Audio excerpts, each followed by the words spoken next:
Quoi de mieux que de lire à la plage pour sélectionner le livre auquel sera décerné le tout nouveau prix du livre de plage. Et ça tombe bien, car non seulement Aïda est membre du jury, mais en plus elle est à l'origine de ce tout nouveau prix littéraire.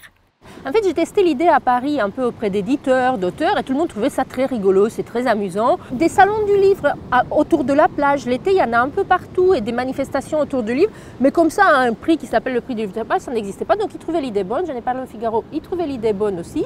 C'est une possibilité pour un des livres qui sortent avant l'été d'être mis en valeur, d'avoir un coup de projecteur, à l'exception peut-être d'un traité de philosophie, on peut tout lire à la plage. Et en fait, c'est ça l'idée du livre de plage. Enfin, mon idée à moi, c'était de donner envie au plus grand nombre de découvrir un livre, mais en essayant de faire découvrir quelqu'un qu'on connaît moins.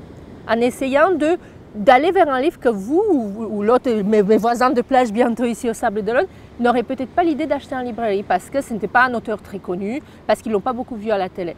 Et donc, ma difficulté à moi, c'est de trouver un livre qui soit à la fois populaire, qui donne envie à la lecture, qui fasse passer un bon moment à la personne. Et donc, je ne suis pas sortie de l'auberge. Mais heureusement, ils seront 7 jurés à en décider. Parmi eux, Pierre, le libraire du Remblai. Bonne journée. Ça procède d'une logique. Je suis libraire et je suis face à la plage. Donc chaque été, je vois quelles sont les demandes et ce que je propose au lecteur. Donc j'ai une vision très personnelle de ce qu'est un livre de plage. Selon moi, un livre de plage est un livre que l'on va lire alors que l'on risque d'être interrompu à n'importe quel moment. On est dans une ambiance détendue, on est en vacances, mais on risque d'avoir les enfants qui passent, quelqu'un qui pose une question, on va être interrompu tout le temps. Donc il vaut mieux que ce soit une histoire légère, que l'on peut interrompre à n'importe quel moment et reprendre sans avoir perdu le fil de l'histoire.